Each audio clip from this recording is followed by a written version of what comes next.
Bismillahirrahmanirrahim. Assalamualaikum warahmatullahi wabarakatuh. Waalaikumsalam warahmatullahi wabarakatuh. Kita masuk ke pertemuan ketiga, algoritma dan pemrograman 1 untuk kelas A, ya kan? Sekarang tanggal 18 Februari 2020. Untuk pertemuan ketiga ini saya akan membahas sedikit teori, ya, karena ini kan basic kalian untuk modul. Nah, ketika kita membuat program, sebetulnya program itu terdiri dari dua bagian, ya, mengelola data dan algoritma. Algoritmanya itu adalah untuk mengubah data input menjadi output yang dibutuhkan. Oke? Nah, gimana algoritma itu? Algoritmanya itu di sini, ya, yang mentransformasi input menjadi output. Input dan outputnya berupa apa? Berupa data, ya. Biasanya input kita sebut data, hasilnya atau outputnya kita sebut sebagai informasi. Tapi kalau semuanya mau disebut data boleh, ya. Jadi program itu adalah data atau informasi ditambah dengan algoritma. Nah, ini semua yang perlu kita tentukan, ya. Seperti apa, ya, data-data yang diperlukan, inputnya apa, kemudian apa tipe data dari setiap input itu, lalu outputnya apa tipe data dari output tersebut. Nah, algoritma bisa ditentukan dari alur bagaimana kita memproses input menjadi output. Nah, selain data, ya, untuk data dan informasi ini, nah, inilah materi yang akan kita bahas, ya. Materi terkaitnya tentang tipe operator, ya, dan ekspresi. Sebetulnya ada yang paling sering, ya, kita dengar kalau kita ngobrol, istilahnya itu variabel dan konstanta, ya. Apa itu variabel dan konstanta? Yaitu suatu lokasi di memori yang kita beri nama. Fungsinya untuk apa? Untuk menyimpan data, ya, yang dan hasil manipulasi data tersebut menjadi informasi. Itulah fungsi dari variabel dan konstanta. Nah, untuk setiap variabel, ya, dan konstanta yang kita gunakan itu harus ditentukan tipenya, ya. Tipenya apa gitu loh, ya. Nah, kemudian hubungannya nanti apa? Nah, di sini algoritma itu adalah apa? Susunan atau kumpulan dari instruksi. Oke, dia dibentuk dari susunan instruksi. Nah, instruksi itu biasanya berupa apa? Nah, instruksi inilah yang nanti, ya, akan terdiri di dalamnya ada ekspresi. Instruksi itu dibentuk atau membutuhkan ekspresi. Instruksi ini ada 3 macam. Pertama, urunan, ya, atau sekuensial. Yang kedua, penjabangan. Yang ketiga,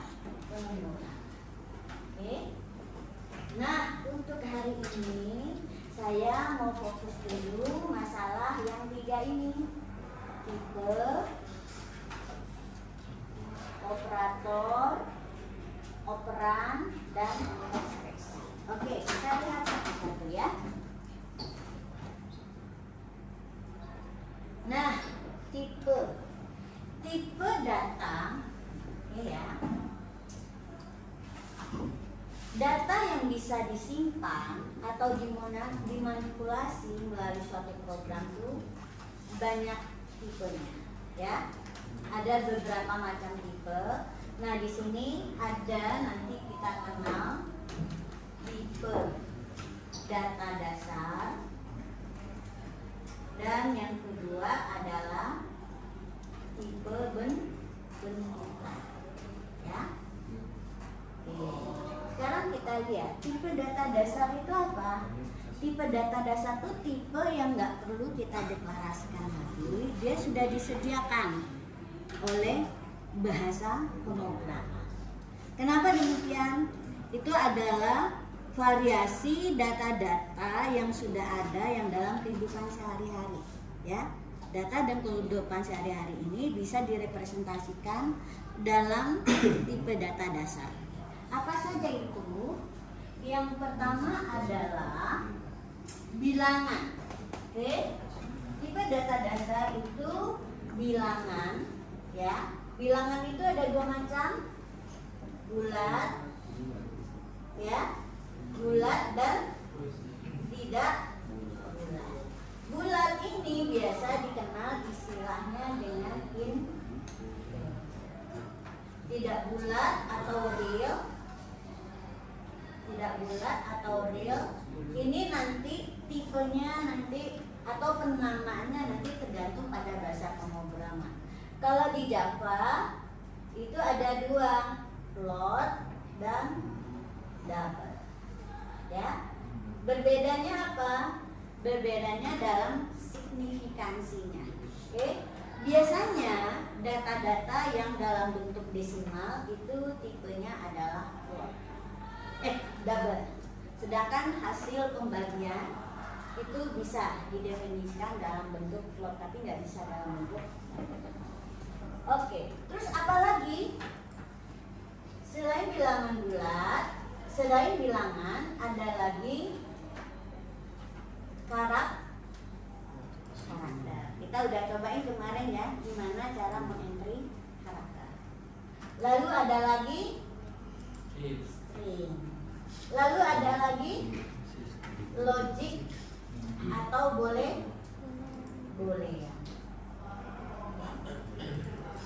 Nah, apa sih nanti yang membedakan? Ya, kenapa sih kita perlu deklarasikan di awal program? Dulu di awal program. Nah, sejak C dan Java boleh di posisi manapun sebelum variabel itu dipakai. Nah, di bahasa lain contohnya Python itu kita tidak perlu mendeklarasikan variabel. Dia punya cara sendiri untuk mendeteksi apa yang boleh dilakukan oleh suatu operasi. Ya. Nah, sebetulnya pemahaman kita terhadap kebutuhan data dan informasi ini datang dari ekspresi. Apa itu ekspresi? Oke, coba kita lihat dulu ya. Saya loncat dulu ke ekspresi.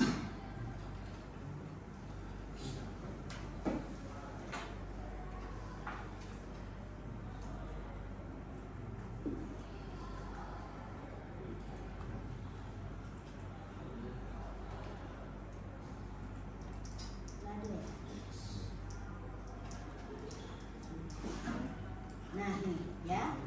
Ini dulu ya. Jadi tadi ya, kita punya dua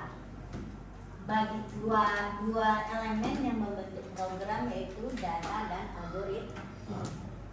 Nah, data ini biasanya tersimpan dalam sesuatu yang disebut variabel atau konstanta. Ada nggak tahu kan beda variabel dan konstanta? variabel itu nilainya bisa berubah.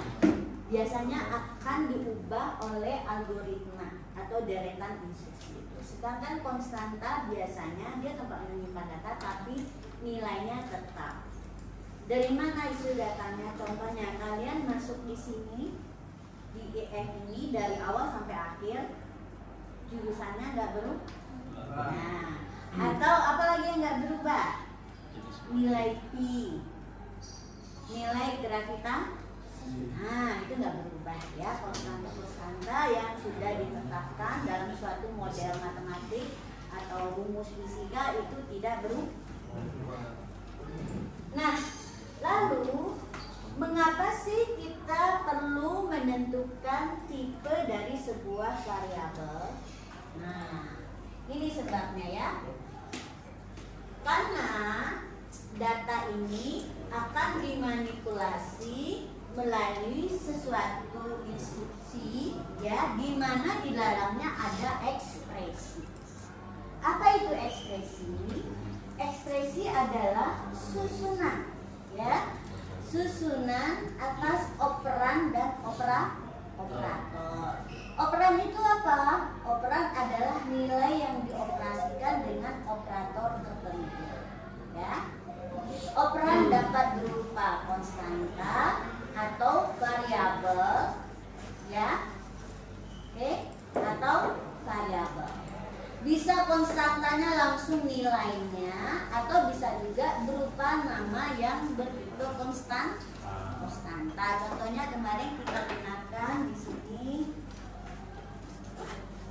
Oke, contohnya pi ya, nilai 3.14 saya simpan di sebuah konstanta yang namanya pi. Nah, bisa juga nilai 3.14 itu langsung ditulis ya. Nanti masing-masing ada kelebihan. Kemarin itu saya ambil kacamata ini dia mau.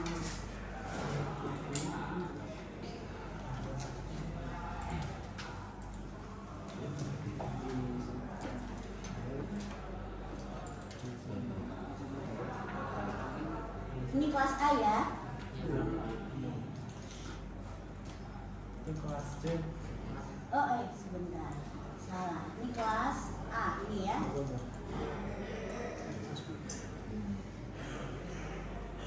Ini A. Ya, A. Oh, berarti ini saya salah bikin kemarin. Enggak apa-apa. Saya mau yang lingkaran ini. Oke. Nah, ini ya contohnya. Yang mana yang variabel R, K, dan luas. Yang mana konstanta? Ini. Kenapa ini disebut konstanta? Nilainya langsung diberi di awal. Ya. Biasanya kalau di Java ini jadi 2, bisa jadi dia juga variabel cuman diberi nilai awal. Nah, kalau ini adalah konstanta karena memang ini adalah dari model matematik untuk menghitung keliling dan luas. Lalu kenapa kita nggak taruh dia sebagai nilainya aja langsung misalnya 3.14. Nah, saya ini tidak ada keharusan seperti itu, tetapi ini lebih kepada gaya kita memprogram. Ada konstanta yang misalnya apa ya? Kita beri nilai awal, tetapi nilai tersebut misalnya bisa berubah. Contohnya diskon barang. Apakah diskon barang itu mungkin saja suatu saat ya sebuah toko menetapkan diskon itu tetap 10%. Tapi kan nanti suatu saat bisa ada perubahan. Nah, agak mudah misalnya konstanta itu dipakai di banyak tempat. Agar mudah, maka kita deklarasikan dia sebagai nama konstanta.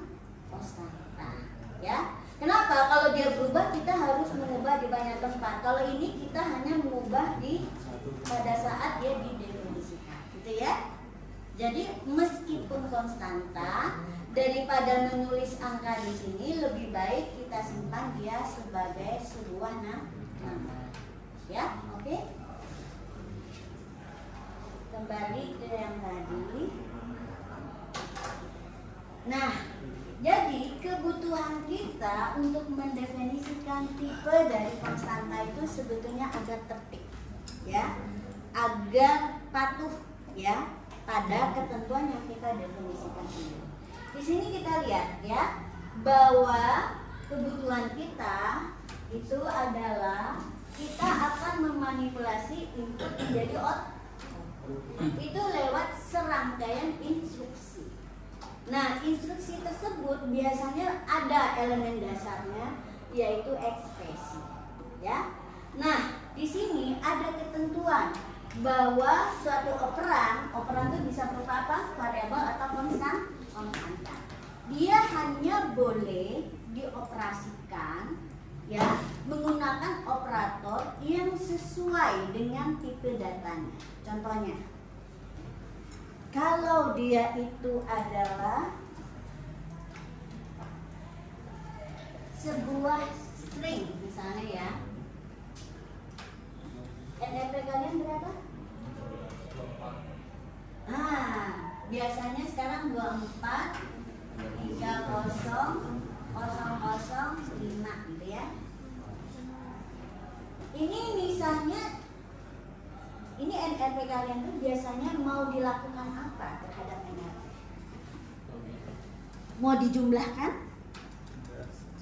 Enggak kan? Ya, berarti si string ini tidak cocok kita definisikan sebagai bilangan.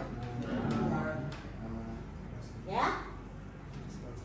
Oke. Terus misalnya apa lagi?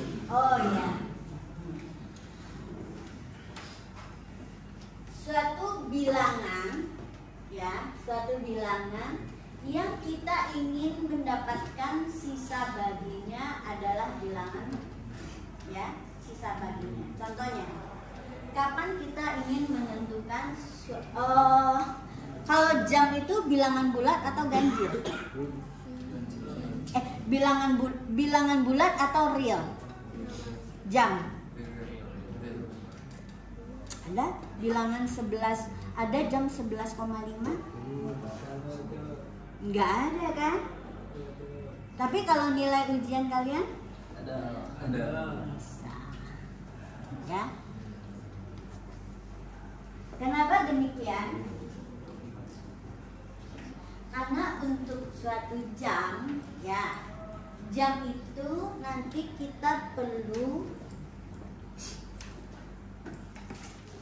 bisa menghitung sisa menit kan, ya? Oke. Contohnya, ya, kalau jam sudah sampai 24, ya, angka 24, dia berubah kemana? Kelebihannya ke menit, ya. Jadi itu bilangan bulat. Kalau jam itu nanti jam, menit, dan detiknya harus bilangan bulat, ya.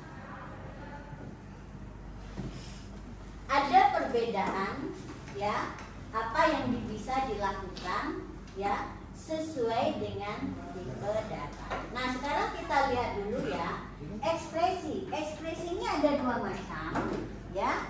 Ada aritmetik dan juga ada logik, ya.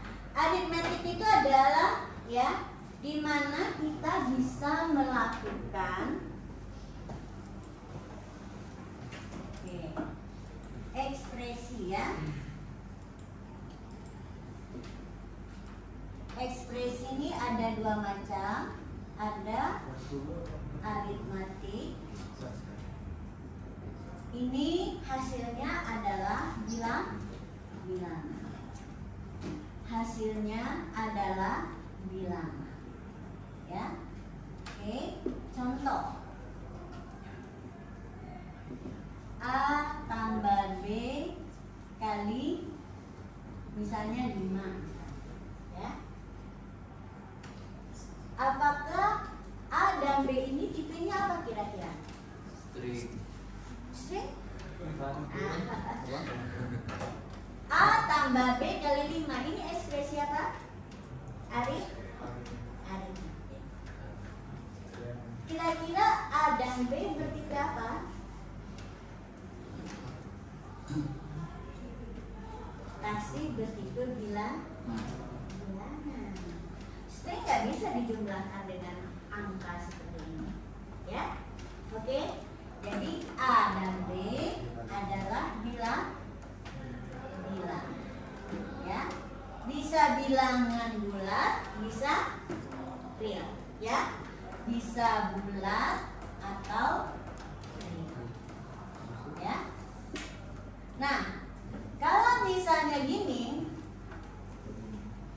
A tambah jurusan informatika. Kira-kira ini apa A-nya? Bilangan bisa ditambah dengan ini jadi berapa? A ini adalah string. String ini kalau dia tambah, ini dia adalah operasi penggabungan. Ingat ya, kalau kita nulis string out, dia menggunakan tambah. Nah nih, tambah untuk menggabung string, ya, menjadi bentukan string yang baru, ya. Oke, nah jadi ya, apa yang boleh dilakukan terhadap sebuah, kalau ini boleh nggak? Kalau A ini boleh karakter nggak?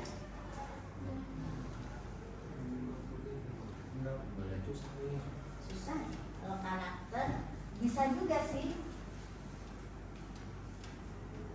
Tapi biasanya kita lihat dari, ya, makanya ya, si Python itu bisa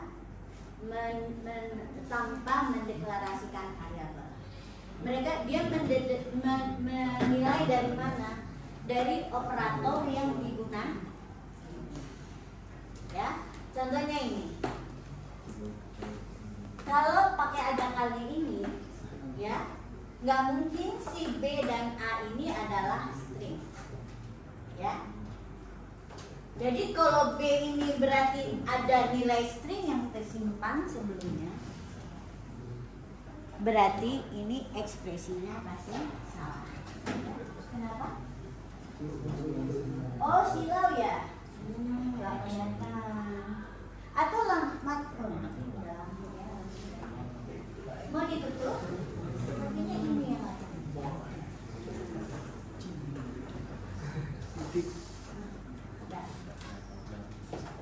Kelihatan? Soalnya kita nggak di tengah ya. Oke. Nah, lalu ada yang kedua, ekspresi logik. Ya. Jadi kalau A dan B adalah bilangan, maka hasilnya pasti bilangan. Kalau misalnya A tambah jurusan informatika ini, di mana jurusan informatika adalah string, berarti A ini adalah string, ya. Sehingga hasilnya juga adalah string, ya. Nah, kalau logik itu contohnya gini. A tambah 5 besar dari 15. Ini hasilnya apa? Hasilnya apa? Hasilnya true atau false. Jadi logik itu menghasilkan sebuah nilai bertipe boleh, ya, oke, true atau false. Biasanya di dalam ekspresi ini, ya, mengandung apa? Mengandung, ya, minimal sebuah ekspresi, sebuah operator, minimal sebuah operator relasional, ya. Apa aja relasional itu? Besar, kecil, sama dengan, besar,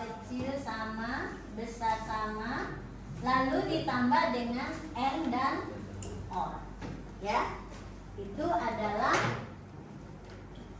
ekspresi. Ya, kita kembali ke sini. Ya, jadi sangat penting memahami apa itu ekspresi. Ya, dalam ekspresi pasti ada operannya. Operannya adalah datanya, ya, tempat menyimpan data atau langsung nilainya. Lalu dia dimanipulasi melalui operator. Apa itu operator? Nah, contohnya ini tambah, kali, kurang, bagi, pangkat, akar, ya, itu semuanya adalah operator. Operator dalam ekspresi matematika. Jadi semua simbol-simbol, ya, yang kalian pernah lihat di dalam suatu persamaan matematik itu adalah operan, ya, yang digunakan untuk memanipulasi nilai. Nah, lalu ada yang khusus, ya, di dalam kita membuat algoritma, yaitu apa? Ekspresi logik. Ya, ini penting kalian paham. Ekspresi logik. Apa sih gunanya ekspresi logik? Di dalam pemrograman nanti kalian akan lihat, ya, fungsi dari ekspresi logik itu, terutama ketika kita mulai masuk ke contoh instruksi pengulangan dan pencobaan. Kenapa? Karena untuk mengendalikan alur logika program itu dibutuhkan ekspresi logik, true atau false. Oke? Jadi udah selesai nih, ya, tentang tipe data, tentang variabel data dan informasi, di mana ada istilah variabel dan konstanta. Lalu kita perlu mendeklarasikan tipe datanya. Nah, tipe datanya itu ada 5 macam, ya. Ada bilangan ini bulat atau tidak bulat. Lalu ada karakter, lalu ada string, lalu ada logik atau boleh. Untuk apa sih kita harus mendeklarasikan tipe dari suatu variabel atau konstanta itu? Untuk kegunaannya adalah agar compiler bisa memeriksa konsistensi, ya, dari variabel yang kita gunakan dalam manipulasi tersebut. Apakah ada kesesuaian antara tipenya dengan operator yang digunakan? Itu, ya, paham? Oke. Nah, seperti ini. Contohnya, bisa nggak saya melakukan ini? 5 besar dari Santi. Boleh nggak seperti ini? 5 besar dari Santi. Boleh? Nggak bisa, kan? Ya, kenapa nggak boleh? Karena kita membandingkan dua hal yang tidak sama. Nggak akan bisa, ya. Misalnya A sama dengan 5, B sama dengan Santi, misalnya, oke. Kemudian A besar dari B, ini pasti salah, ya. Oke. Nah, sekarang udah paham. Jadi sampai di sini saya ingin menjelaskan yaitu fungsi dari ekspresi. Kita coba model, ya.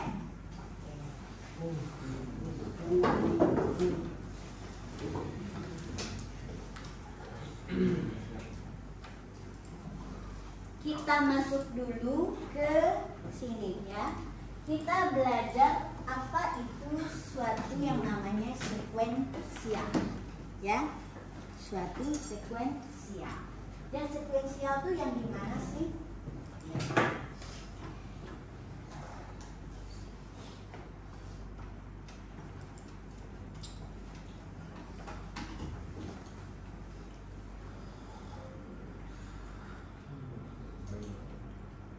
Coba di sini ya, kita coba lagi copy yang intro, kita paste dengan sekuensial ya, contoh sekuensial. Nama programnya contoh sekuensial. Oke, ya. Nah, di sini ya kita punya variabel RK dan misalnya boleh nggak saya kasih di sini awalnya R-nya sama dengan 0 ya, kemudian ya R-nya sama dengan 0. Oke, ketika kita coba outputkan,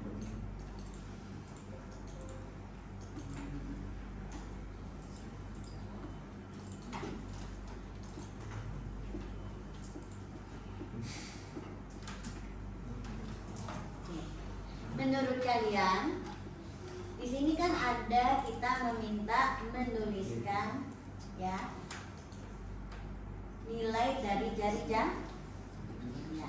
Oke ya, saya kasih tanda nih. Oke, di sini yang kedua nih, kira-kira di jari-jari yang pertama ini ketika ditampilkan berapa nilai R-nya? Berapa nilainya? Kira-kira pas ditampilkan yang pertama ini berapa kira-kira? Nah, coba kalian harus bisa memprediksi ketika baca program apa yang ditampilkan oleh program. Ya, kalau sendiri seperti ini kira-kira ya berapa nilai jari-jari yang pertama itu? Berapa? Yaitu sesuai dengan urutan eksekusi. Urutan eksekusi kan yang pertama yang ini kan, ini instruksi yang pertama. Di atas sampai float itu adalah masih deklarasi variabel. Tapi sebetulnya juga sudah instruksi. Kenapa? Di deklarasi variabel bisa dilakukan assignment. Contohnya ini ya, memberi nilai pi dengan 22,7. Ini sebetulnya udah instruksi juga ya. Oke, kita coba ya.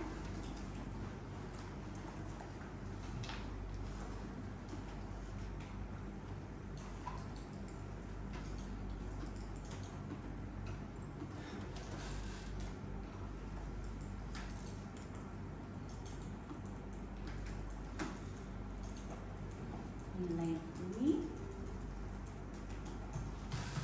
I sama dengan I. Nah, menurut Anda apa dulu yang tampil di layar? Apa dulu yang tampil di layar? Apakah yang jari-jari saja? Jadi gini ya, ketika suatu program dieksekusi, khususnya Java, bagian yang pertama kali dieksekusi adalah yang dimulai dari main program. Nah, instruksi setelah main program itulah yang pertama dikerjakan, yaitu scanner. Scanner berarti di sini kita memanggil ya library scanner. Lalu deklarasi 3 buah variabel yaitu R, K, dan luas. Lalu menampilkan nilai P. Ya. Nah, misalnya saya taruh di sini.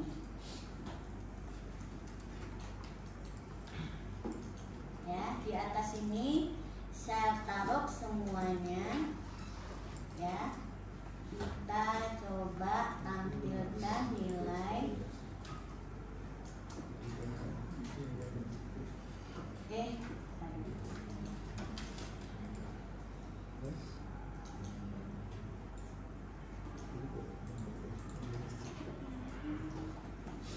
Nah, oke. Ya. Kira-kira berapa nilai jari-jari yang pertama?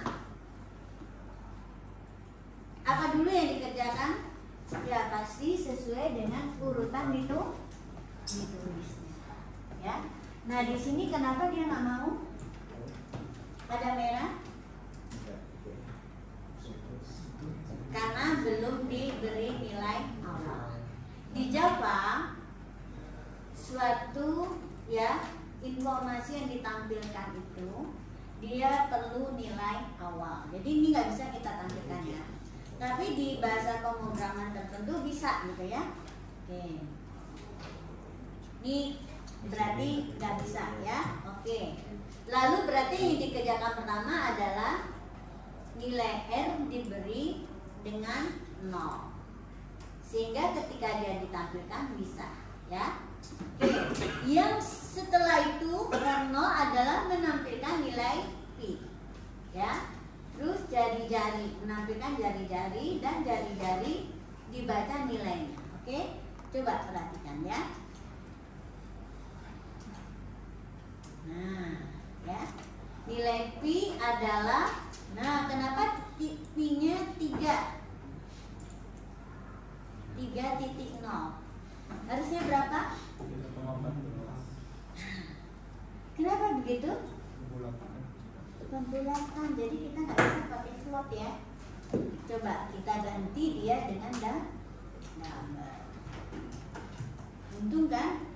Kita cek seperti ini ya. Kemarin kan kita nggak cek, kita pikir karena boleh nggak masalah ya.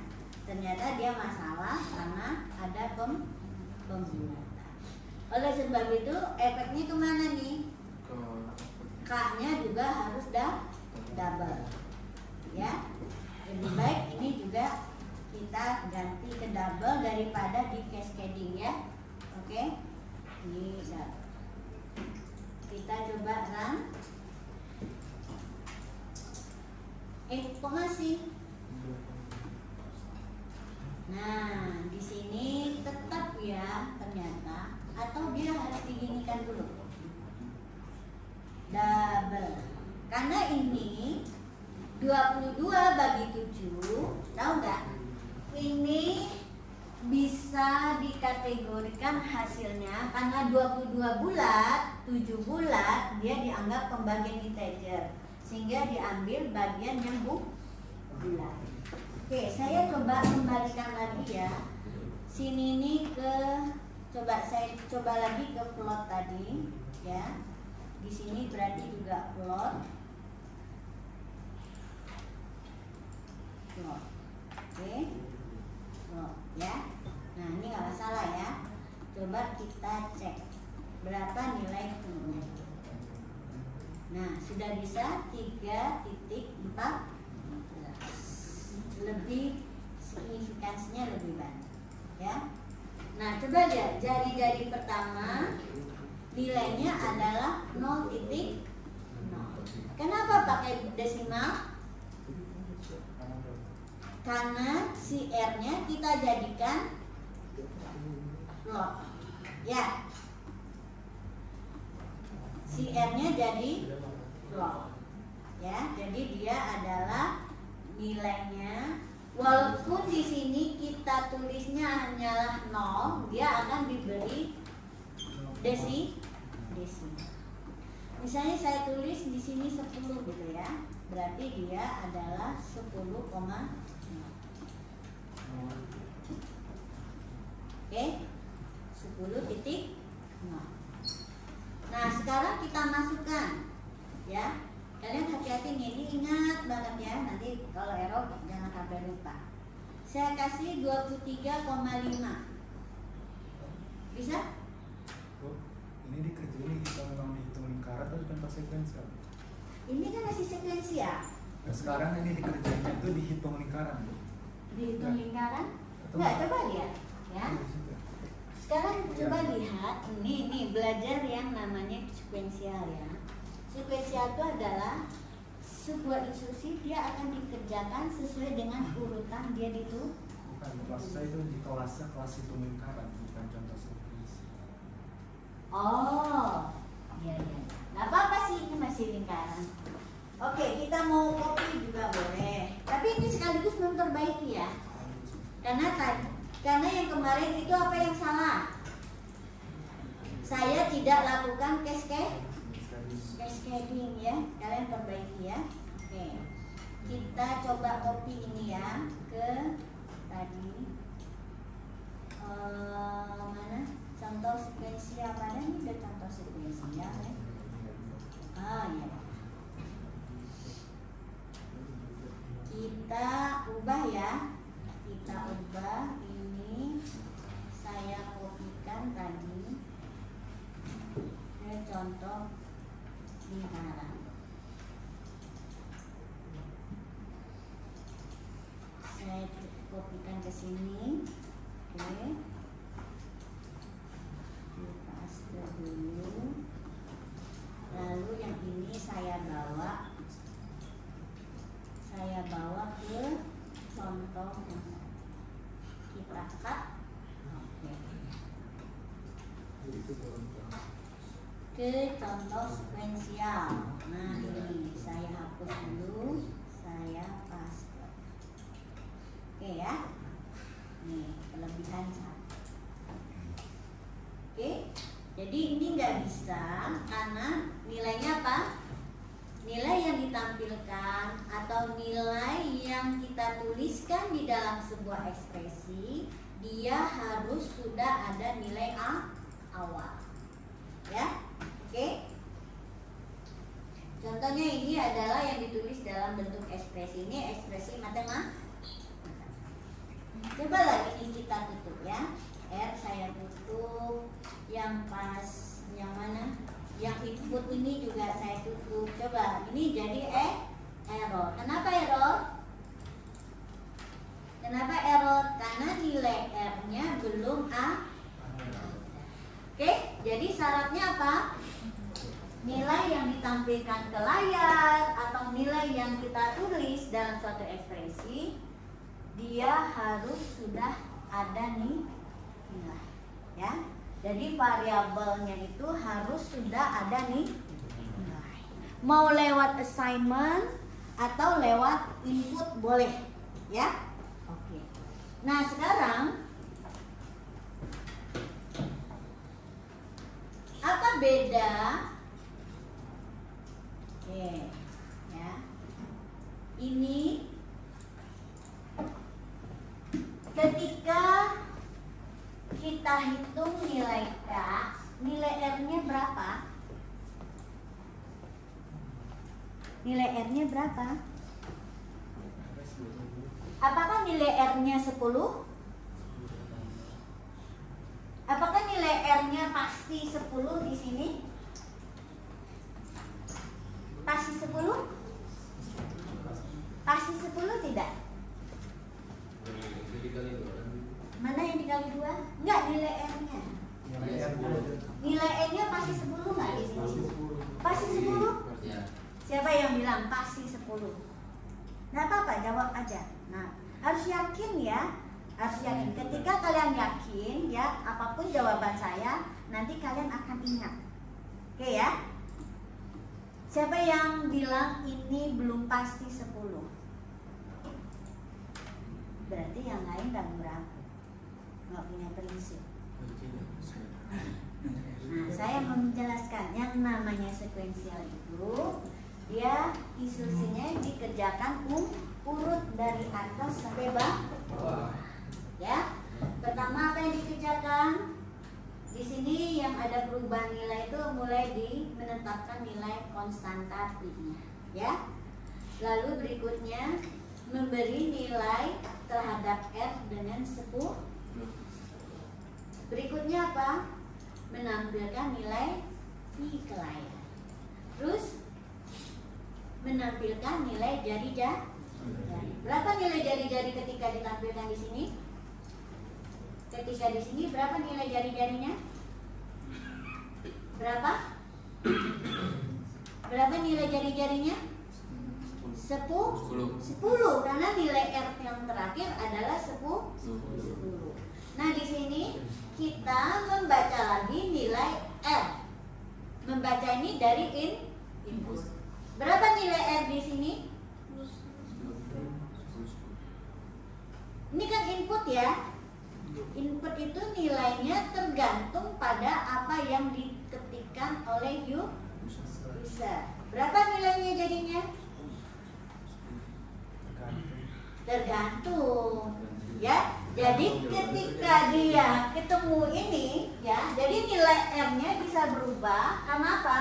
Karena diberi nilai lewat assignment atau melalui input. Itu bisa mengubah nilai variabel. Jadi nilai R-nya berubah. Berubah pertama ketika diberi nilai 10 lewat assignment. Perubahan yang kedua ketika nilainya dibaca. Boleh? Kalau dia sudah punya nilai terus nilainya dibaca lagi, boleh? Boleh. Karena sifatnya itu seperti wadah yang nampung aja, ya, variabel tuh. Dia nampung aja. Tadi nilainya 10 lewat assignment, ya. Ini kan R-nya, ya. Terus di ekspresi yang berikutnya yang FC sum next block itu dibacakan, kemudian oleh user dimasukkan nilai 20. Berarti nilai yang lama akan tertimpa dengan nilai yang baru. Berarti nilai terakhirnya adalah 20 di sini. Misalnya kalau di input 20, berarti kalau misalkan langsung ke nilai user bisa. Jadi nilai 10-nya nggak ada. Boleh. Berarti nilai dari awalnya nanti dari sini, ya. Coba kita eksekusi, ya. Eksekusi dulu yang ini, ya. Saya run. Oke, nilai Q-nya adalah 22/7 tiga float, jadi ada desimalnya sekian, gitu, ya. Oke. Terus nilai jari-jarinya 10. Lalu kalau saya inputkan 20, oke, perhatikan nilai jari-jarinya pas penulisan berikutnya menjadi 20. Ya, berubah ya, bisa berubah. Nah, kalau misalnya R10 ini nggak ada, ya, berarti yang ini tidak bisa kan, ya? Nggak bisa, karena nilainya belum ada. Ini otomatis juga nggak bisa ditulis, ya nggak masalah, ya kan, memang nggak perlu kan. Nah, sekarang berarti nilai yang tampil berapa? R di sini tergantung nilai yang dimasuk.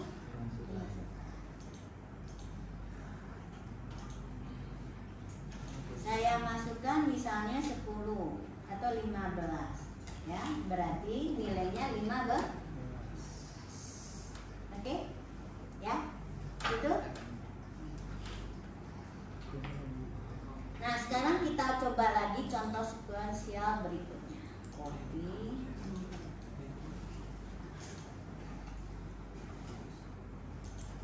Nah, di sini saya mau buat yang sederhana saja, ya.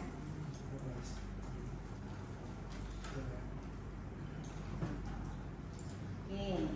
Di sini saya punya A dan B, C. Integer A, B, C. Oke, ya. Nah, di sini saya coba C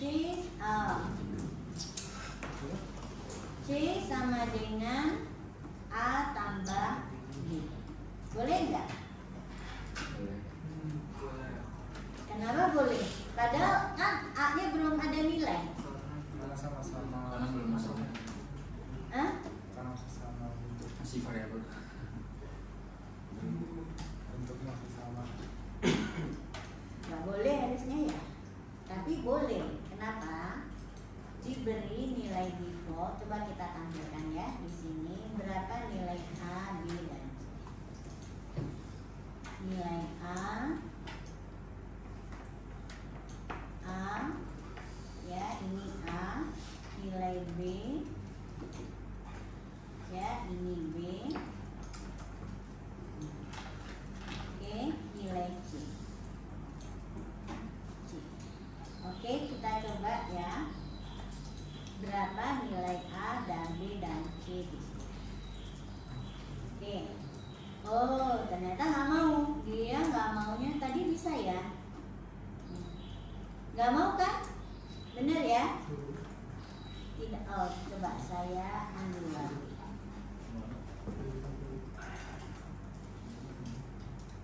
Ini kayaknya dia belum kenal aja. Jadi nggak mau kan? Ya. Kenapa? Karena nilai A dan B belum A. Misalnya saya kasih nilainya, A-nya adalah 8, B-nya 5. Boleh? Boleh? Boleh ya? Boleh. Kenapa C nggak boleh? Karena dia itu menghasilkan. Boleh nggak diinisialisasi? Karena nilai C didapat dari SP. Coba ini nggak ada, pasti yang di bawahnya masih teriak. Kenapa? Nilai C-nya belum diinisialisasi. Nah, ingat ya, oke? Sesuatu kalau di variabel yang ada di sebelah kanan ini, kalau nilainya belum diinisialisasi, dia nggak mau, ya. Belum ada nilainya baik melalui assignment atau di input, dia nggak mau ya. Oke ya. Nah, coba kita jalankan.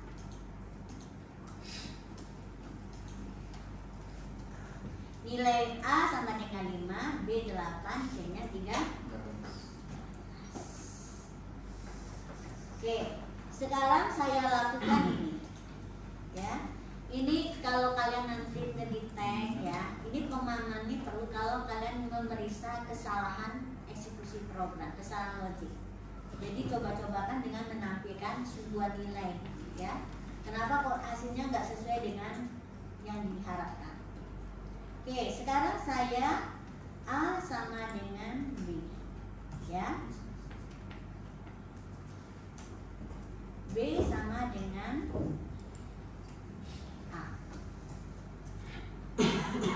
Oke.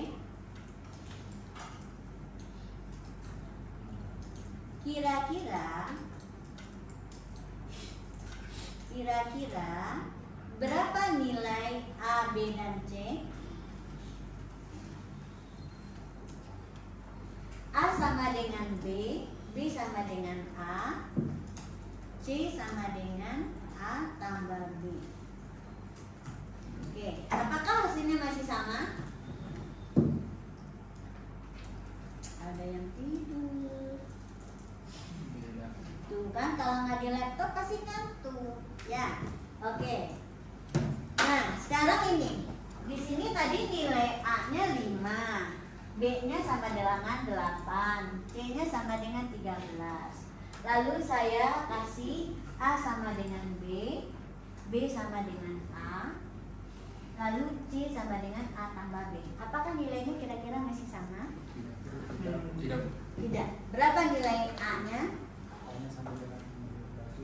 A-nya jadi berapa? 8. Bagaimana cara kamu kira-kira? Baiknya kita pakai tempat wadah ini ya. Oke. Ini A, ini B, ini C. Oke. Keadaan pertama ya. Keadaan pertama si A-nya nilainya berapa tadi? 5. B-nya 8, ini menjadi 13. Lalu, ini yang pertama ya.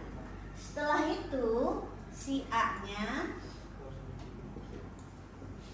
diisi dengan B. Berarti berapa A-nya? 8. Ya. Oke. Terus B-nya sama dengan A. Berapa? Kalian kecepat. Sayangku. Oh, B sama dengan 8 juga. Hah? B sama dengan Iya, 8 juga. Karena nilai A terakhir adalah 8. Ingat ya urutannya ya. Oke? Jadi ini kan urutan pertamanya ini yang dikerjakan. A sama dengan 5. Ya kan? Tahap pertama. Ini instruksi yang kedua, B diisi dengan 8. Instruksi yang ketiga di assignment dijumlahkan. pada yang keempat, kita isi A-nya mengambil dari B yang terakhir. Ya, ini B yang terakhir tadi kan? Berarti 8. Nah, berarti instruksi yang berikutnya B ini mengambil nilai A yang terakhir. Berarti dengan 8. Berarti C-nya berapa? 16. Kita buktikan.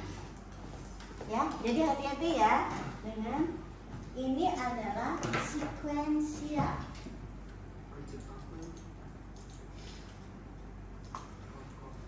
Tuh, benar? Ya, oke, paham ya?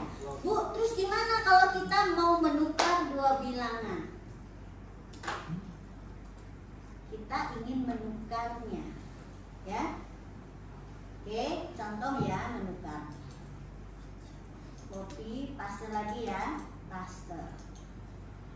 Tukar bilangan. Oke, kalian buat ya, menukar bilangan. Oke, kita ubah di tukar bilangan. Jadi tadi ya prinsipnya adalah sekuensial. Nah, kalau kita ingin menukar, misalnya bilangan A dengan B, ya, berarti apa? Kita butuh variabel temporer. Nah, kita namakan dia dengan T, ya. Oke. Nah, tadi A-nya sudah 5 kan? B-nya sama dengan 8. C sama dengan A tambah B. Nah, kalau mau menukar, tukar A dengan B, ya, tukar nilai A, tukar nilai A dengan B. Nah, kalau seperti ini, ya, kita ibaratnya adalah ini kalau tidak dengan menukar ya. Oke.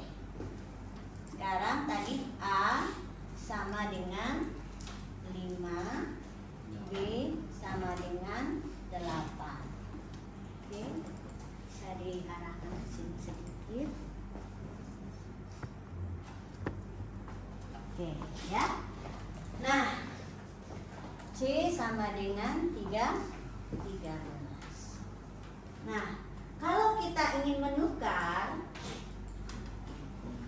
ya, tidak bisa hanya dengan langsung seperti ini ya. Ibaratnya gini, kalian ini kan duduk nih, ya, bangku. Kan satu bangku hanya bisa menampung satu orang. Kalau mau bertukar gimana? Satu orang harus berdiri dulu di tempat yang lain atau duduk dulu di tempat lain, baru tempatnya bisa diganti. Nah, sama dengan ini, ya. Kita butuh variabel T, ya. Mana dulu misalnya? Bisa A dulu, nilai A dulu disimpan ke T. Jadi ya. Terus nilai B ini yang pertama ya. Nilai B boleh pindah ke A. Jadi 8. Ya. Nah, nilai T yang ketiga pindah ke B. Jadi 5. Coba ikuti instruksi ini, ya. Jadi apa dulu yang dilakukan kalau mau menukar? Simpan dulu. Apakah kalau di sana apa dulu yang disimpan di T? Yang dicontoh? 5. Berarti nilai yang apa? Variabel apa? A. T sama dengan A. Oke? Ya. Yang kedua apa? B. A disimpan mencari nilai B, ya. Terus B menyimpan nilai P, ya. Oke, kita coba cek sekarang. C sama dengan A tambah B, ya. Apakah hasilnya C-nya masih jadi? Benar, sama ya. Kalau ini ada efek menukar. Ini nanti kepakai loh, ya. Jadi kalian ingat-ingat nih algoritma menukar dua bilang, atau bukan, algoritma menukar nilai dua variabel. Ya, oke. Apakah boleh ini berlaku untuk untuk tipe data yang lain? Berlaku. Misalnya kita buat sekarang ya. Kita simpan dulu ini. Kita coba lagi tukar, copy, paste, tukar string. Nah, sekarang kita menukar dua buah string. Nah, misalnya ini string ya. Oke, ini string. A-nya harus diisi dengan string. Dani misalnya ya. B-nya juta. Oke.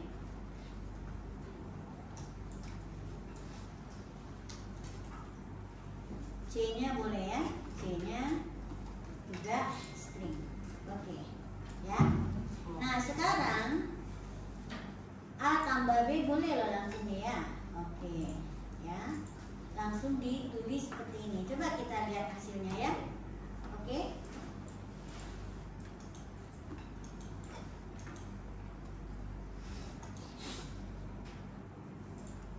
Benar? Benar ya. Jadi tambah di sini bisa ya, karena tambah di sini bukan menjumlahkan, tapi operasi menggabungkan dua buah string. Bisa ya? Oke. Ada pertanyaan? Tidak. Nah, sekarang kita coba lagi dengan bedanya dengan pencabangan. Oke. Saya hapus dia pencabangan. Terus yang di sini ingat ya, kita punya tipe data dasar, juga punya tipe bentuk tentukan. Nanti juga saya akan jelaskan. Sekarang saya contohkan dulu apa itu instruksi pencabangan.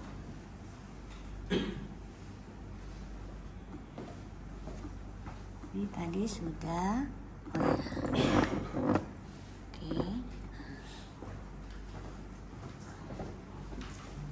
Instruksi pencabangan ya. Kita masuk ke topik yang kedua, yaitu tentang instruksi pencabangan. Instruksi pencabangan itu adalah suatu instruksi di mana ada instruksi tertentu yang dikerjakan, tapi tergantung pada kondisi. Kondisi ini direpresentasikan oleh ekspresi boolean. Mungkin kalian ingat ya, kalau di dulu flowchart ya, kalian belajarnya ada yang bentuknya seperti ini, benar? Ya. Biasanya bentuknya ini isinya apa? Ekspresi boleh? Boleh.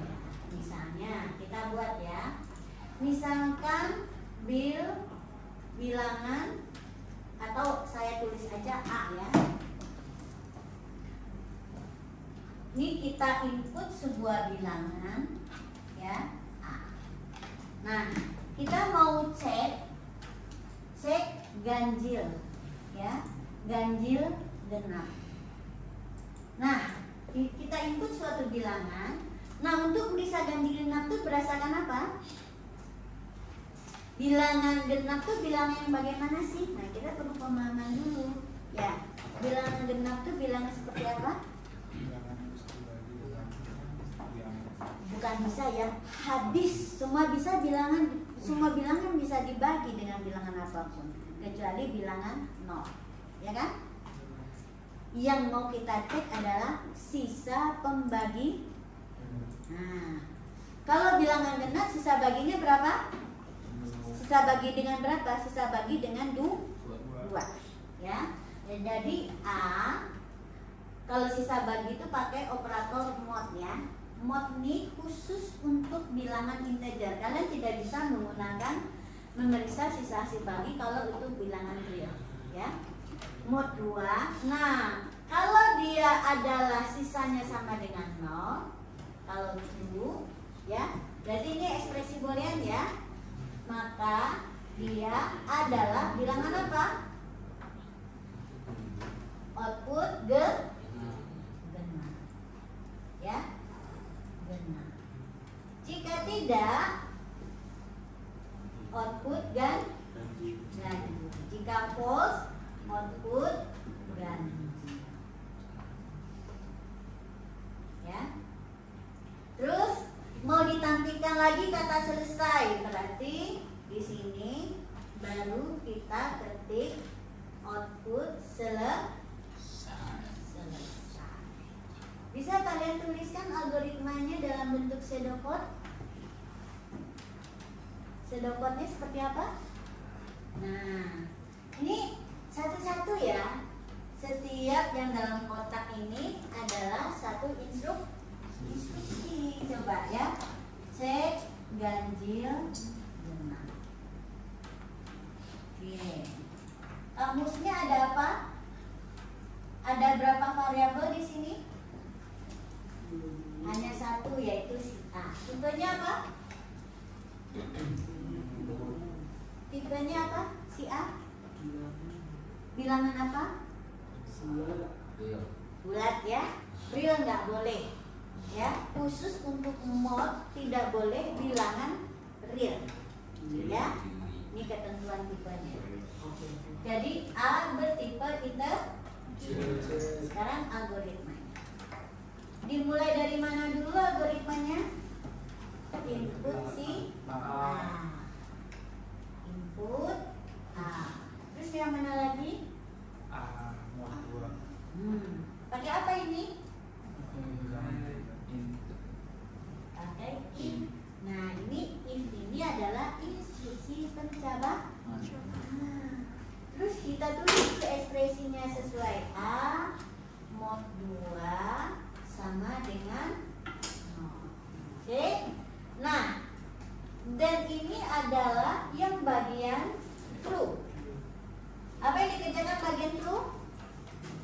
Output genap. Ya, output genap. Ya. Oke. Genap, kalau mau kita tambah si A-nya ya. Oke, nilainya sekalian. Jika tidak, else atau gini aja boleh. Else-nya apa? Yang bagian false. Ya. Apa di sini output ganjil. Nah, kapan si selesai ditulis? Di mana ditulis? Nah, ini kan selesai pencabangannya, berarti kita tutup dulu dengan end. Berarti selesai ditulis setelah end. Output selesai. Oke, kita cobakan ya. If ini biasanya kita gunakan jika ada dua pilihan yang berlawanan, ya. Oke. Di sini tidak sekuensial lagi ya, ketika ada ekspresi boolean, ya, karena ini kita mengendalikan ke arah mana instruksi akan dikerjakan selanjutnya, ke arah true atau ke arah false, ya. Oke, ulangi. Kita buat lagi program. Di sini kalian buat ya paket baru namanya pencabangan. Oke. Karena ini saya salah, saya buat deh di kelas C. Nah, ya, cara buat pencabangannya gimana? Kita new apa? Paket dulu. Pencabangan ya. Pencabangan. Oke. Di sini saya copy saja. Tukar bilangan ini ya. Saya copy. Saya pindahkan ke pencabangan. Oke. Nah, ini ya. Sekarang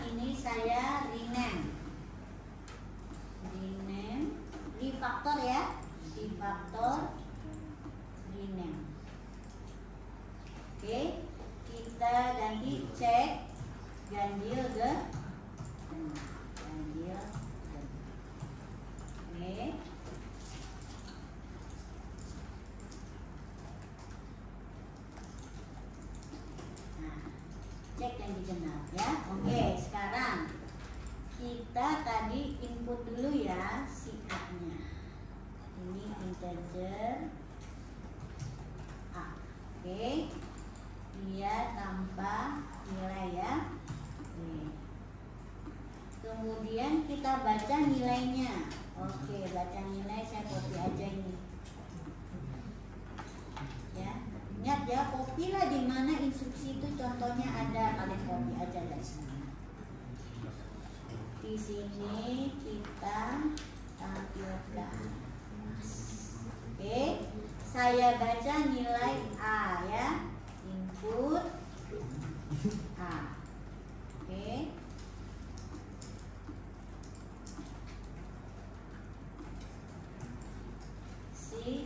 Integer dia ya, integer. Oke. Berarti ini bukan next float tapi titik next integer.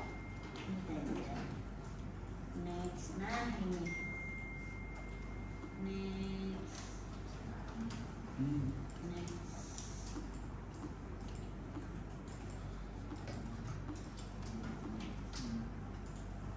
Kenapa?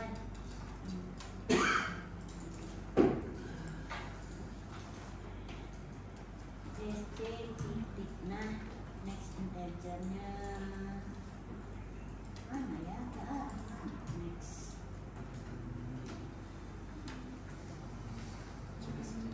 Oh, di atas.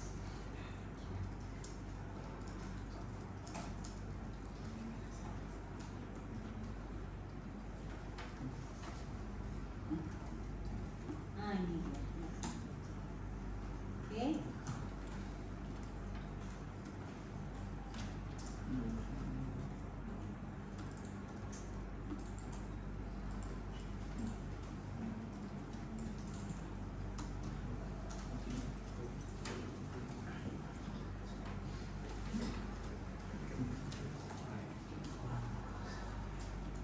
Oh, R mana? Oh, ini A ya. A. Oke. Lalu kita apa? Periksa nilainya pakai if ya. Nah, ini tinggal kita cek sintak dari bahasa pemrograman yang kita gunakan bagaimana. Nah, kalau Java sintaknya begini. If-nya sama ya. A-nya juga sama. Yang berbeda adalah mode-nya diganti dengan persen ya. Oke, simbol mode di Java jadi persen. Tinggal kalian sesuaikan dengan bahasa yang digunakan. 2 untuk sama dengannya sama simbolnya, kemudian bandingkan dengan 0. Terus then-nya di Java itu nggak pakai then ya. Oke, dia nggak pakai then. Dia langsung saja, misalnya di sini output genap ya. Oke, genap. Nah, dia langsung gini aja. Tapi ada else-nya, else-nya ada. Oke, dia seperti ini. Else-nya ada. Jadi dia cuman nggak ada kata then. Artinya instruksi setelah itu adalah pasti bagian dari instruksi untuk then. Ya. Ganjil. Oke. Terus end-if-nya gimana? Nah, di sini kalau dia satu-satu instruksi, kita nggak usah pakai kurung kurawal buka dan tutup, ya. Tapi kalau lebih dari satu instruksi harus ditutup dengan kurung kurawal, ya, diapit kurung kurawal. Berarti berikutnya tinggal di sini adalah selesai. Selesai itu adalah instruksi yang dikerjakan baik dia ganjil maupun genap. Ya, coba sekarang. Misalnya A-nya adalah 13. Berarti dia ganjil.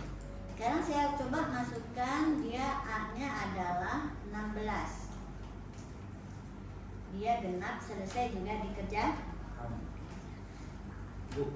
Ya, silakan.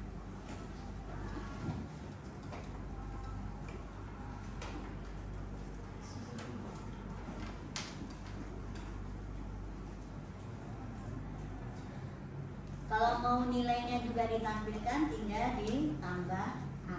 ya. Atau di sini A-nya, A genap, boleh A-nya di depan, ya. A ganjil.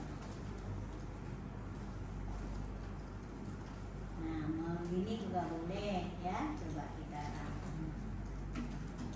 misalnya min 13. Menurut kalian apa nih? Min 13. Bisa dicek ganjil genap? Bisa ya. Nah, ini bilangan kan. Kalau 0 tuh 0. 0 bilangan ke genap. Jadi membedakan A ditambah sama nggak pakai arti tambahnya pun. Nah, itu kan tadi ya, tambah ini adalah menggabungkan dua buah menjadi bentuknya seperti menggabungkan apa yang ditampilkan di layar. Berarti ini A dulu yang ditulis, baru ganjil. Kalau ganjil dulu baru A, berarti ganjil dulu, nanti baru nilai A-nya tertulis. Ya. Jadi ini adalah yang ditampilkan sesuai dengan urutannya, ya. Tambah itu untuk menambah apa yang bisa ditampilkan, ya. Jadi misalkan kalau A-nya di belakang itu jadi genap 0 gitu, Bu. Ya. Hasilnya. Genap terus baru nolnya, ya, sesuai dengan urutan. Jadi dia bisa menampilkan apa? Konstanta, ya. Contohnya selesai. Bahkan kita bisa menuliskan angka, ya. Misalnya setelah ini saya tampilkan lagi tambah 0, saya tambah 30. Kira-kira apa yang coba yang tampil? Nih, saya tambah semua dengan 30.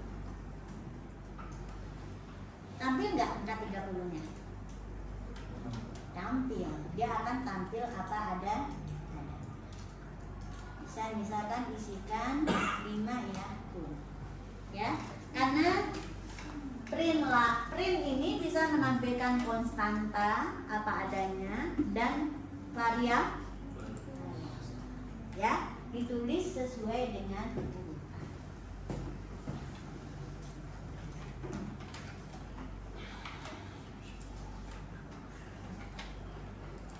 Oke, sekarang udah ya ganjil genap. Sekarang kita coba yang baru, ya.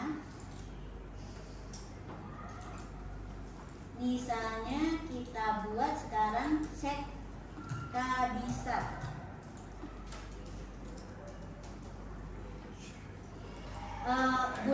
Jumlah hari Februari. Nih ya, kita mau ngecek jumlah hari bulan Februari. Kita tahu bulan Februari itu ada 2 kan ya? Kalau nggak 28, 29. Tergantung pada apa? Pada tahun. Tahun. Nah, sekarang coba kalian buat algoritma untuk menentukan jumlah hari bulan Februari. Berarti template-nya bisa pakai yang ini? Bisa ya? Bisa. Oke, mana yang berubah? Sekarang kita ubah dia menjadi, kita mulai dari sini dulu, boleh ya? Boleh juga langsung. Kenapa? Ini tinggal adalah tahun. Oke, berarti yang berubah ini ya, di mode dengan 4, ya. Ini untuk cek kabisat, ya. Oke, di mode dengan 4. Berarti bulannya apa? Ini tahun kabisat, ya. Tahun kabisat. Berapa jumlah bulan Februarinya? Jumlah harinya sama dengan berapa? 29. Kalau ini berarti bukan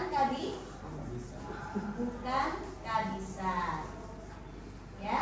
Berapa jumlah harinya? 28.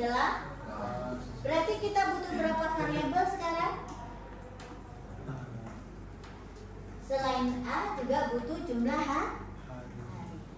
Jumlah hari integer? Ya, ya. Jumlah hari juga integer. Sekarang coba ini, kalian buat ke Java-nya, ya. Coba buat menjadi ke program Java. Oh, ini sebenarnya juga sama tadi, cuma ganti 4. Kemudian di sini kita tambahkan dulu, tambahkan satu lagi instruksinya apa? CH sama dengan berapa? 29, ya. Kemudian ini tambah lagi instruksinya CH sama dengan 28, ya. Gimana bentuk instruksi? Nah, ini di sini hati-hati ya, karena bagian true-nya ada 2 instruksi. Di sini juga 2 instruksi. Nah, kalian harus apit dengan apa? Kurung kurawal buka. Ya, oke, seperti apa? Nah, kita coba buat ya. Cek jumlah hari Februari, ya.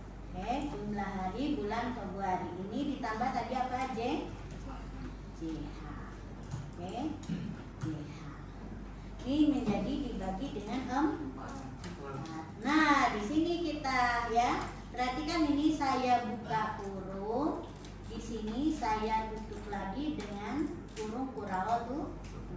Di sini juga sama, buka dan tutup. Oke, jadi nanti si CH-nya kita tulis di sini. CH sama dengan 29. Ini JH sama dengan 28. Itu ya. Jadi perhatikan, kalau lebih dari 1 instruksi yang dikerjakan, ya berarti dia membentuk blok ya. Bloknya harus dibuka kurung, ya. Kurung kurawal buka dan tutup. Oke, kita coba eksekusi. Jika tidak, apa yang terjadi? Jika kalian nggak kasih kurung kurawal buka dan tutup, defaultnya dia hanya mengerjakan instruksi yang pertama, ya. Oke, jadi kacau algoritma kita nanti.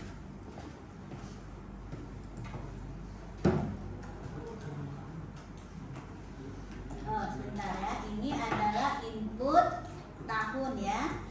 Input tahun.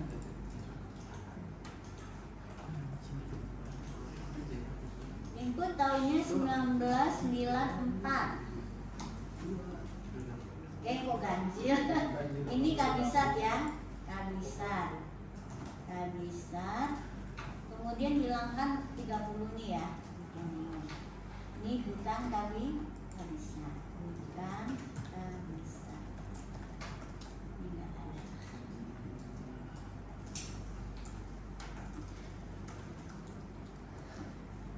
Bukan kabisat ya. Lalu kita tambahkan harusnya apa? Nah, bisa juga ini kita tulis, tambahkan jumlah harinya, ditambahkan ya. Di sini jumlah hari ya. Jumlah hari ini diganti selesainya dengan menampilkan jumlah harinya. Jumlah hari sama dengan tambah JH. Oke? Ya, jadi ini akan dikerjakan baik dia kabisat maupun bukan kabisat. Bu, Habis? Bu. Kirain udah habis, kamu saya silakan. Input tahunnya 1993. Oke. Bukan kabisat, jumlah harinya 28. Nah, sekarang kita coba lagi nih ya. 2000 aja, 2000. Ini pasti kabisat kan?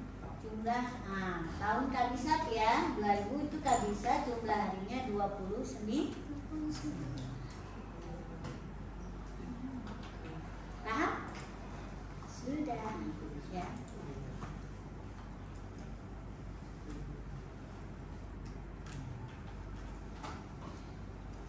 Jadi ini ampuh ya. Sebenarnya kalau kalian udah mengenal pencabangan. Kalau kasus-kasus ada alternatif, kita bisa pakai yang if then ya. Tapi nanti pekan depan saya ajarkan lagi bentuk ya pencabangan yang kedua. Hari ini saya mau nambah sedikit materi tentang tipe data terstruktur yang report. Ini udah? Udah, oke. Biar cepat ya. Nah, tipe data terstruktur itu begini ya. Di sini kita baru lihat untuk yang 5 tipe data dasar ya. Bilangan, integer, real, lalu karakter, lalu string, lalu boolean. Nah, tipe terstruktur yang recordnya adalah gunanya adalah kita untuk menentukan tipe dari suatu objek yang udah nggak sederhana lagi ya. Tidak sederhana ini artinya apa? Atributnya lebih dari satu. Nah, karena banyak kita bungkus dia ke dalam tipe bentukan yang namanya record ya.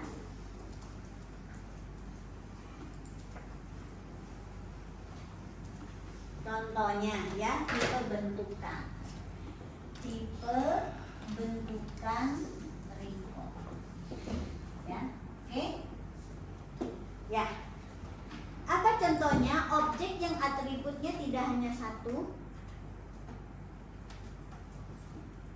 Mahasiswa ya. Mahasiswa tidak cukup dari NPM, tetapi ada apa? NRP, nama dan sebagainya. Lalu ada titik. Titik itu atributnya berapa? Kalau koordinat minimal 2, S dan Y. Ada lagi jam. Jam itu terdiri dari 3, yaitu apa? Bagian jam, bagian menit, dan bagian detik. Oke? Nah, ada di sini ya. Kita coba buka ke bukunya.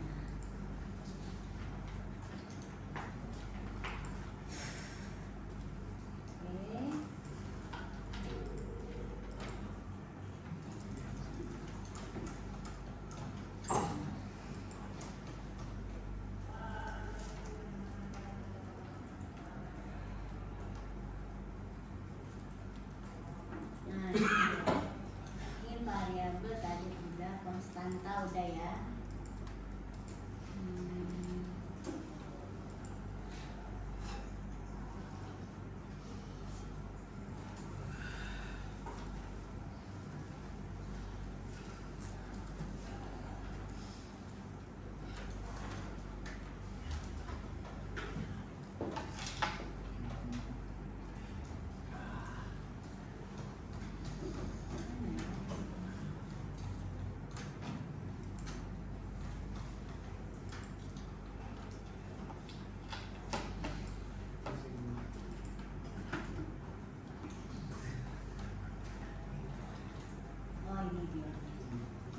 Tipe bentukan ya, biasanya nggak ngetik nih ya. Tipe terstruktur ya. Oke. Jadi terstruktur ini artinya apa? Sebuah variabel itu bisa menyimpan lebih dari sebuah nilai. Nah, contohnya adalah record. Kenapa bisa nilainya banyak? Karena atributnya banyak ya. Atribut itu istilahnya di sini adalah field. Nah, kalian akan mendengar istilah field ini dalam apa? Ketika bicara database ya. Sebuah tabel bisa punya banyak field. Nah, tabel itu representasi dari record tapi untuk banyak element. Nah, sekarang kalau kita punya suatu tipe record dengan banyak field, maka sesungguhnya tempat yang disediakan di memori itu juga banyak sesuai dengan jumlah field ya, dan nanti juga sesuai dengan tipe data.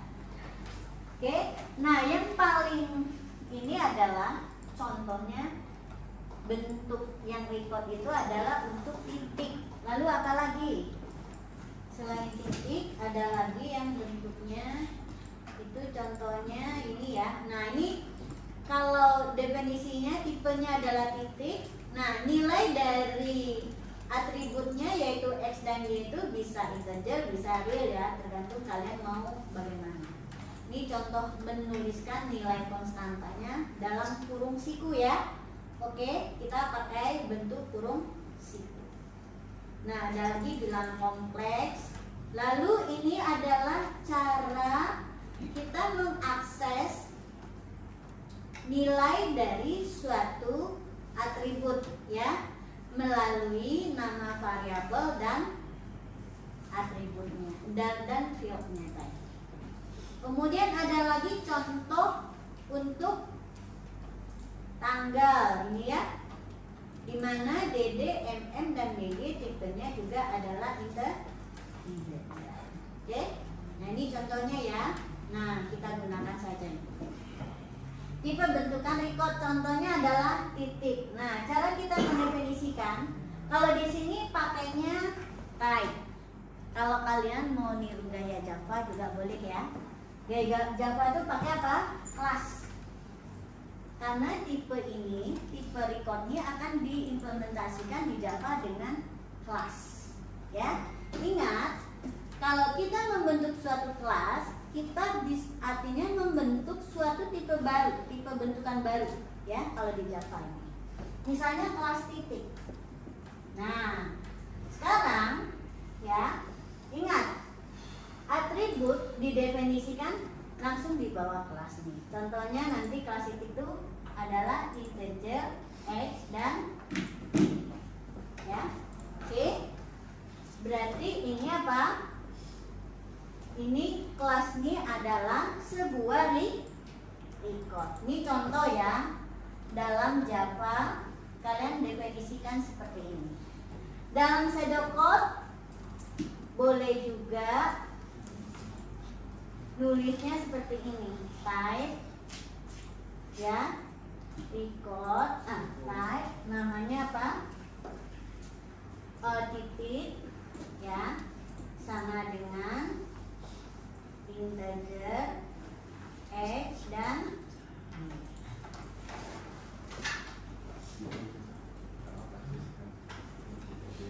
oke, tanggal sama dengan record ya, boleh seperti ini ya, bebas-bebas aja.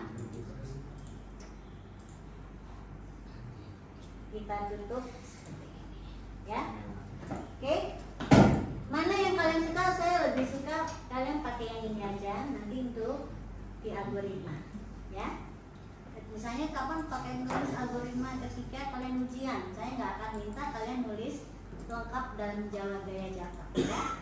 Tulisnya jika saja pakai kelas ya, nama recordnya, lalu atributnya apa saja. Jangan lupa kurung buka, kurung tutup. Nah, sekarang kalau contoh berikutnya tanggal. Berarti apa? Kita punya integer hari, bulan, dan tahun ya, tahun, year misalnya, atau tahun aja ya, tahun T ya,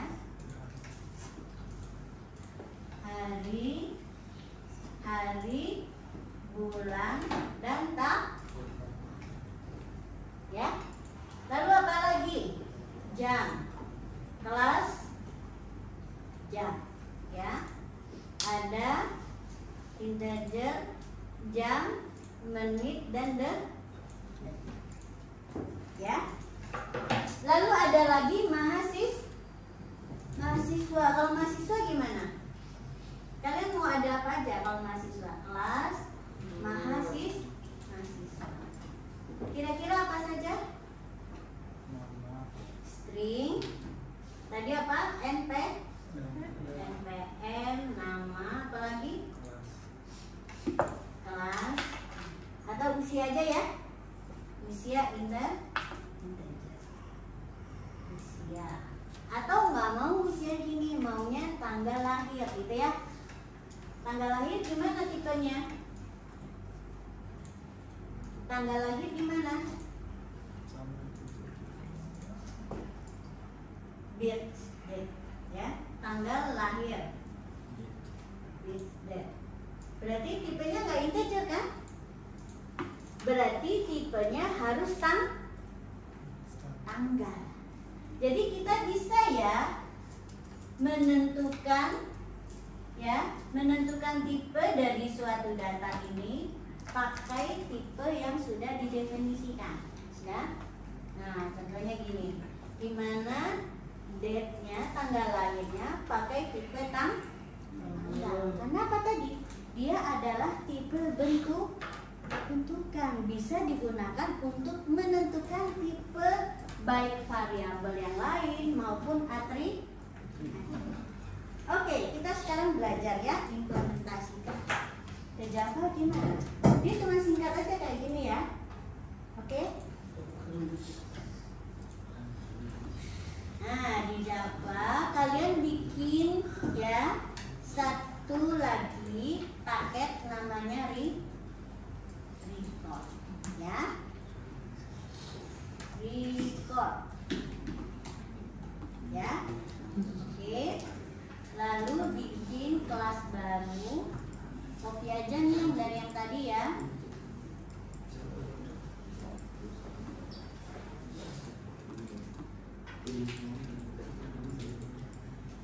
Ini kan dari jumlah hari ini kita copy saja.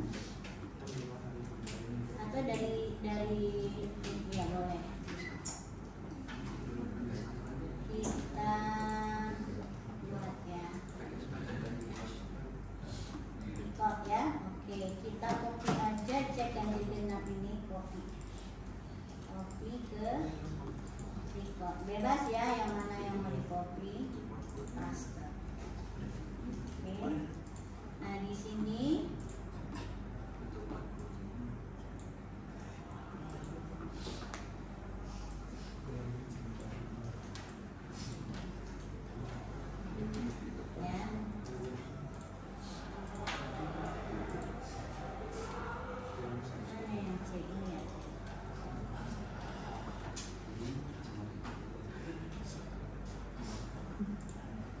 kenapa recordnya ada di sini? Kita buat ya record baru ya, kelas record new paket record. Oke. Nah, di sini kita coba ini.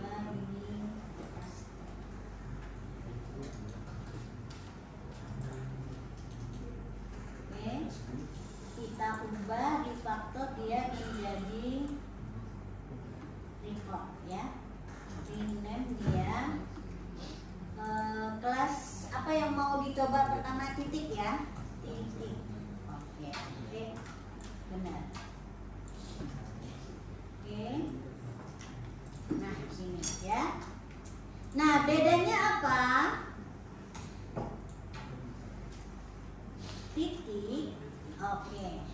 Titik ini atributnya didefinisikan di bawah ke kelas. Ya. Definisikan atributnya di bawah ke kelas. Tadi apa aja? Integer, X dan Y. Oke. Nah, sebetulnya cukup sampai di sini. Ya.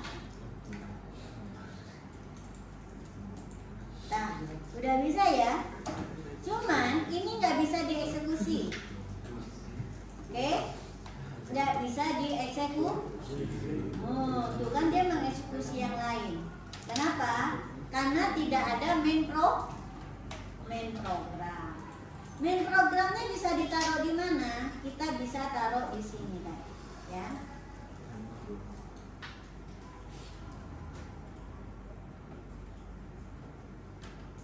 Oke.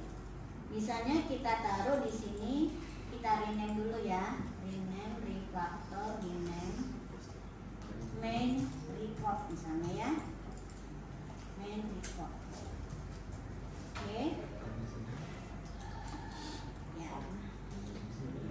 Nah, di sini misalnya ya. Nah, main recordnya di sini misalnya, ya. Di sini kita punya tipe datanya adalah titik, ya, oke. Namanya misalnya A, oke. Nah, di sini cara kita baca nilainya bagaimana? Nilai X-nya, input X, ya, boleh seperti ini? Nggak bisa. Kenapa katanya nggak bisa? Ini saya sudah berhasil loh ya mendeklarasikan A sebagai titik, ya. Kenapa nggak boleh? Harus ini dianggap sebagai variabel pada dia ada atribut. Nah, ini bisa karena ini adalah atribut atribut dari si A. Nah, itu ya muncul ya atributnya. Kita pilih X. Nah, di sini nggak bisanya apa? Khusus kalau untuk dia adalah tipe terstruktur, kita harus ketika dia deklarasikan pesan tempat di memori dengan memanggil konstruktornya. Cara manggil konstruktor ini ya. Kalian terima aja dulu ya. Ini nanti saya jelaskan lagi ketika belajar tentang fungsi. Nah, konstruktor itu adalah suatu fungsi yang namanya sama dengan nama tipe record tersebut, nama record tersebut, ya. Bedanya apa? Karena dia fungsi, dia ada kurung buka dan tutup di belakang. Apa itu konstruktor? Konstruktor itu adalah suatu fungsi, ya, khusus, ya, untuk menginisialisasi dua ya. Pertama, menyediakan tempat di memori. Yang kedua, memberi nilai awal untuk setiap atribut. Oke? Jadi ketika di sini sudah ada tuh nilai awal dari atribut, ya. Terus kita bisa juga nilai atribut itu kita baca. Nah, contohnya bacanya pakai ini ya.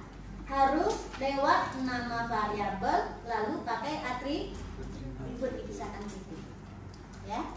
Oke, sekarang kita baca lagi untuk si satu lagi. Nah, ini ya. Oke. Si Y sekarang. Ya. Nah, sekarang kita bagaimana menampilkannya adalah kita mau nampilkan nilainya seperti ini, ya. Ditambah dengan nilai A titik X, ya. Lalu pakai koma, ya. Oke. Lalu diapit lagi dengan ya. Koma dipanggil lagi si B lalu panggil A titik Y, ya, lalu ditambah lagi dengan tutup, ya. Coba ada yang kurang di sini? Kita tambah koma, oh ini kurang, tambah. Oke ya. Nah, apa nih yang ditampilkan? Coba kita lihat, ya.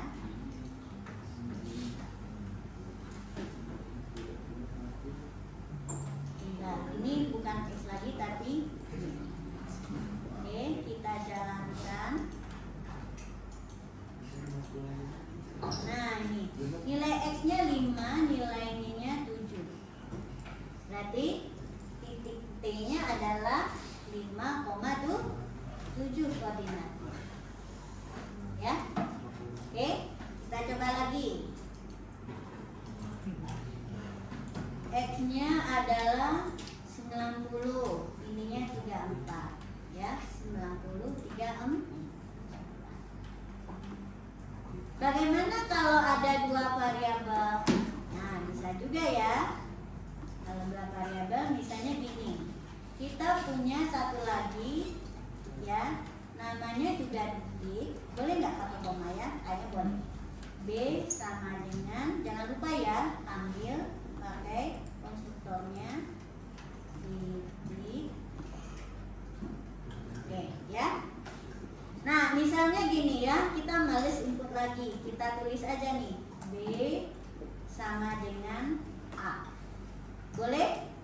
Nah, jika assignment ya, kita boleh sekaligus ya. Jadi artinya semua atribut si A akan disalin ke B. Nah, coba sekarang kita tampilkan.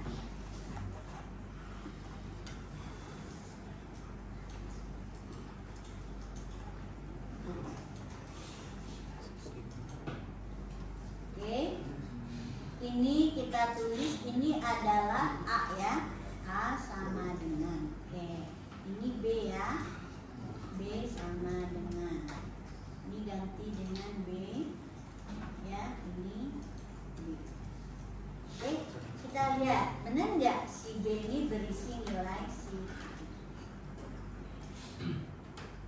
input 5, 8. Ya, benar ya?